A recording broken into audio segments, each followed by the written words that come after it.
آج جہاں باقی عبادتوں میں سستی ہو رہی ہے، دعاؤں میں بھی لوگ پیچھے چلے جا رہے ہیں، مانگتے ہی نہیں ہے، اور مانگتے ہیں تو پتہ نہیں کس اسٹائل سے مانگتے ہیں، توجہ نہیں ہوتی۔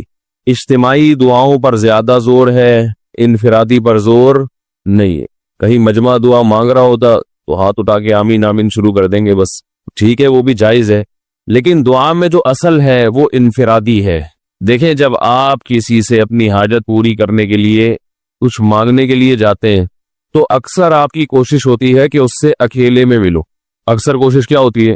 سب کے سامنے نہیں، بلکہ آپ اس کو لیں گے، بھائی تھوڑی دیر کے لیے ذرا مفتی صاحب آپ سے کام ہے۔ ایسا ہی ہوتا ہے نا، اگر چھاؤں میں آ جائیں تھوڑی دیر کے لیے، لوگ کہتے ہیں نا مفتی صاحب کہہ رہے ہیں بھائی یہی پوچھ رہے کریں، ادھر سائڈ پہ آ جائے، تو سائڈ پہ جانے کے بعد پھر آپ کہتے ہیں یہ مسئلہ ہے، فلانا مسئلہ ہے، ڈمکانا مسئلہ ہے۔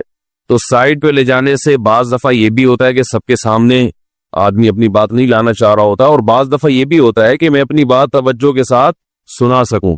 تو دعا میں انسان، اللہ تو سب کی بات سنتا ہے، مجمع میں بھی اور تنہائی میں بھی، لیکن آپ دعا مانگنے میں جو آپ کی طبیعت لگے گی، توجہ سے مانگو گے، وہ تنہائی میں زیادہ شوق سے، زیادہ رغبت سے مانگ سکتے ہو۔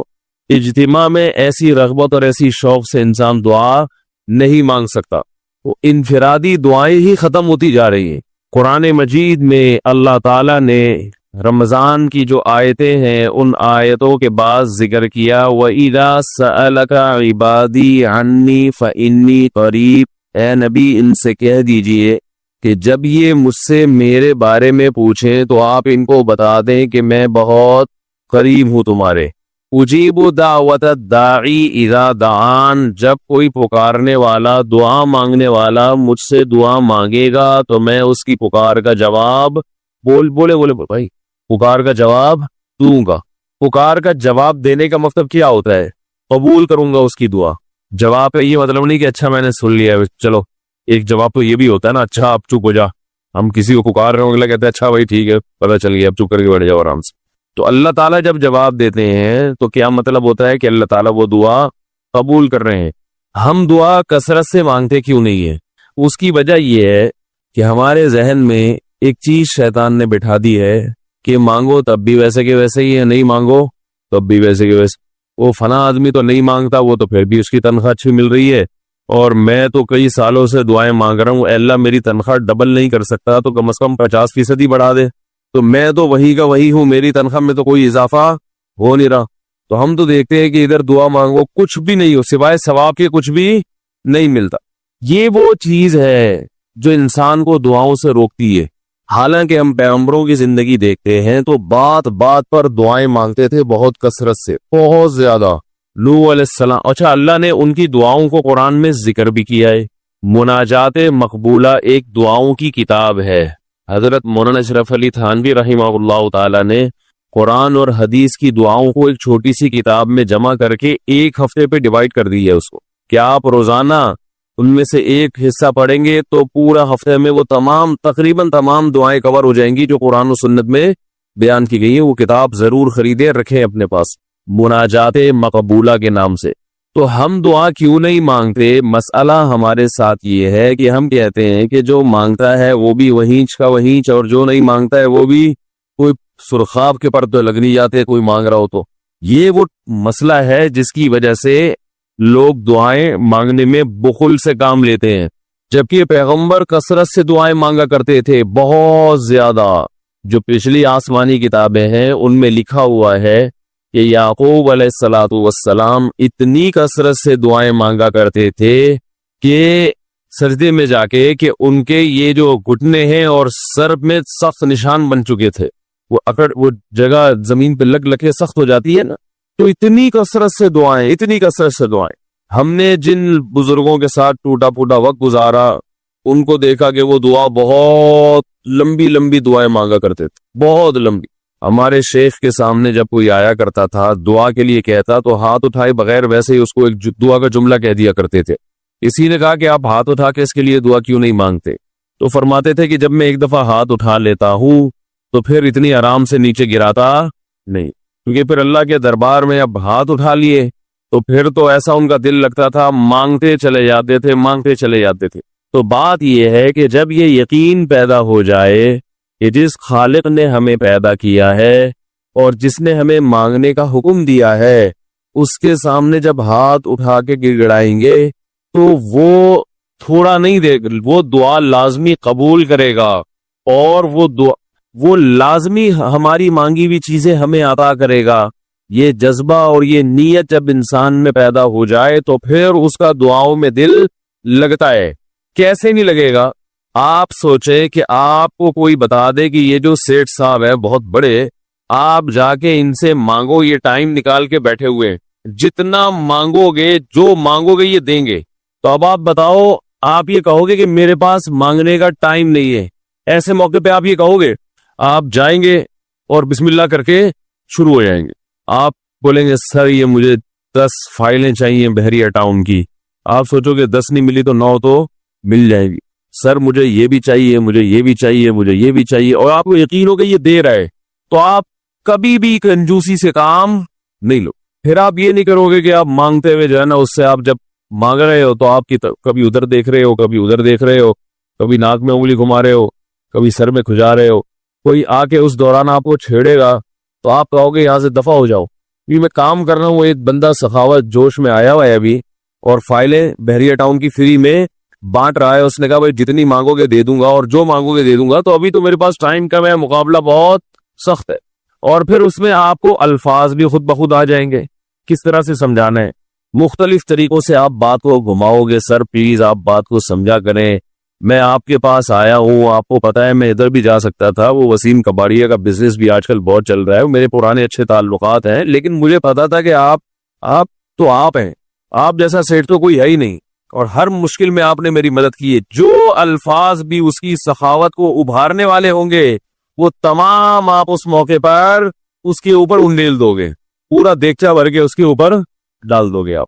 تو اللہ سے جب مانگتا ہے انسان اور اس کو یقین ہو کہ اللہ میری دعا کو پورا کرے گا، تو اس یقین کے ساتھ جب دعا مانگی جاتی ہے تو اس کا اسٹائل کچھ اور ہوتا ہے، اور ایک فارمیلٹی پوری کرنے کے لیے دعا جب مانگی جاتی ہے جیسے کہ ہمارے ہاں ہو رہا ہے، تو اس کا اسٹائل اور انداز کچھ اور ہوتا ہے۔ ہمارے ہاں دعا پڑھی جاتی ہے، مانگی نہیں جاتی۔ ربنا آتنا فی الدنیا حسنۃ وفی الآخرۃ حسنۃ وقنا عذاب النار، آمین۔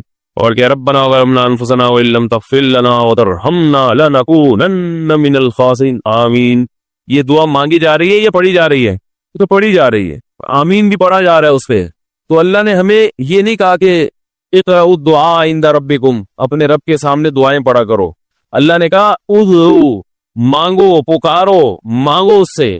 بھیکاری جیسے بھیک مانگتا ہے نا، لوگ کہتے ہیں مانگنے کا کیا طریقہ ہے؟ بھائی جو بھیکاریوں سے پوچھو بھیک مانگنے کا کیا طریقہ ہے۔ بھیکاری اکثر ان پڑھ ہوتے ہیں، جو پڑھے لکھے بھیکاری ہوتے ہیں پھر وہ IMF سے مانگتے ہیں، وہ چھوٹی موٹی چیزیں نہیں مانگتے۔ بھیکاری اکثر کیا ہوتے ہیں؟ ان پڑھ، جن سے ہمارا صبح شام واسطہ پڑتا ہے۔ تو یہ کسی سے بھیک مانگنے کا طریقہ سیکھ کے آتے ہیں؟ بھائی کسی سے طریقہ سیکھ کے آتے ہیں کہ یار وہ ذرا فلاں بندے سے چندہ مانگنا، ذرا طریقہ بتانا؟ اگر کوئی بتائے گا بھی تو وہ کہے گا تو اپنے پاس رکھ، مجھے پتا ہے مجھے جیب اپنی کیسے بھرنی ہے۔ اس موقع پہ جو اس کی حالت دیکھ کے نا وہ اپنا منہ بھی ٹیڑھا بیڑا کرے گا، کپڑے بھی پھٹے پرانے، اور بہت گھمائے گا بات کو، ایسے منہ بنائے گا جیسے دنیا میں اس سے زیادہ غریب اور محتاج کوئی ہے ہی نہیں۔ سحری پانی سے کیے میں نے، گھر میں بچے بھوک سے بلک رہے ہیں، ایسی کہانیاں سنائے گا، ایسی کہانیاں سنائے گا۔ تو یہی حال انسان کا ہے جب اسے پتا ہو کہ میرا رب جو مانگوں گا وہ دے گا مجھے، تو پھر اس کے بھیک مانگنے کا انداز اور جو دعا مانگنے کا اسٹائل ہے وہ خود بخود فطرت اسے سکھا دیتی ہے، خود بخود اس کے اندر الفاظ آنا شروع ہو جاتے ہیں کہ ایسے مانگنا چاہیے۔ لیکن پرابلم یہ ہے، مسئلہ یہ ہے کہ دل میں یہ بات بیٹھ چکی ہے کہ قبول نہیں ہو رہی۔ عجیب حدیث ہے، رسول اللہ صلی اللہ علیہ وسلم نے ارشاد فرمایا کہ اللہ بندے کی دعا قبول کرتے رہتے ہیں، وہ مانگتا رہتا ہے قبول ہوتی رہتی ہے، وہ مانگتا رہتا ہے قبول ہوتی رہتی ہے، یہاں تک کہ ایک وقت ایسا آتا ہے کہ بندہ یہ کہتا ہے کہ میں مانگ رہا ہوں قبول تو ہو نہیں رہی، تو جب یہ کہتا ہے تو اس وقت قبول کرنا بند کر دیتے اللہ تعالیٰ۔ اللہ کہتے ہیں کہ اگر تو یہ سمجھ رہا ہے کہ قبول نہیں ہو رہی تو اب نہیں ہوگی۔ اب عجیب بات ہے یا نہیں یہ حدیث؟ بھائی وہ بندہ کئی سال سے دعائیں مانگ رہا تھا اور پھر آخر میں آ کے کہتا ہے کہ قبول تو ہو نہیں رہی، تو ظاہر ہے کچھ نہیں ہو رہی ہوگی، تبھی تو کہہ رہے ہیں نا. اس کو ایسا لگ رہا ہوگا کہ قبول نہیں ہو رہی. بھائی اس کو یہ لگ رہا ہوگا کہ نہیں، جو چیزیں مانگ رہا ہوں وہ تو مل نہیں رہی، تو تبھی تو وہ کہتا ہے کہ قبول نہیں ہو رہی. تو سوال پیدا ہوتا ہے پھر اللہ قبول کرنا بند کیوں کر دیتے ہیں؟ اللہ تعالیٰ جب دعائیں قبول کرتے ہیں تو اس کا انداز وہ نہیں ہوتا جیسے ایک عام انسان جب کسی کو بھیک دیتا ہے. ایک عام فقیر جب آپ کے پاس آئے گا، آپ سے بھیک مانگے گا، 100 روپے دے دو، 20 روپے دے دو، آپ اٹھا کے 100 نہیں تو 20، 10-20 تو پکڑا دیتے ہیں اس کو. تو وہ یہ سمجھتا ہے کہ میری دعا کیا ہو گئی؟ قبول. لیکن اللہ تعالیٰ اس طرح دعا نہیں قبول کرتے. اگر اللہ اس طرح سے دعائیں قبول کرنا شروع کر دیں تو پھر یہ معاملہ غیب کا نہیں رہے گا. ادھر آپ نے دعا مانگی، اے اللہ میرے کاروبار کو بڑھا دے، لیلۃ القدر میں رو کے دعا مانگی، اور صبح صادق کے وقت آپ کا فون آیا کہ آپ کا کنٹینر کسٹم والوں کے شر سے محفوظ ہو گیا ہے، سمجھ میں پاس ہو گیا وہ، اور آپ کی چیز ڈبل قیمت پہ بک گئی ہے. پھر آپ نے دعا مانگی، اے اللہ تیری رحمت اس وقت جوش میں آئی ہوئی ہے، تو ایسا کر میرا بچہ بھی پاس ہو جائے، اس کے نمبر اچھے آ جائیں. ادھر فون آیا کہ آپ کا بچہ پہلی پوزیشن سے کامیاب ہو گیا. پھر آپ نے کہا آج اللہ کی رحمت بہت جوش میں آئی ہوئی ہے، اے اللہ میری بیوی بھی ٹھیک ہو جائے. تو بیگم صاحبہ کا فوراً فون آ گیا کہ میں ٹھیک ہو گئی ہوں. ہے بھائی میں ٹھیک ہو گئے. اے اللہ ساس صاحبہ بہت دنوں سے آگے بیٹھی ہوئی ہیں، جانے کا نام نہیں لے رہی، فون آ گیا کہ میں چلی گئی ہوں. اس طرح سے اگر دعائیں قبول ہونا شروع ہو جائیں تو میرے بھائی پھر یہ سارے کافر، یہ سارے لبرل لوگ جو اللہ کو مانتے ہی نہیں ہیں، یہ دنیا کا ہر کام چھوڑ کے مصلی بچھا لیں گے اور دعاؤں کو فوکس کرنا شروع کر دیں گے. دعا قبول ہوتی ہے مگر اس شخص کی جو اللہ پر غیب پر ایمان رکھتا ہے، جسے دعا قبول ہوتی نظر نہیں آتی مگر وہ یقین کرتا ہے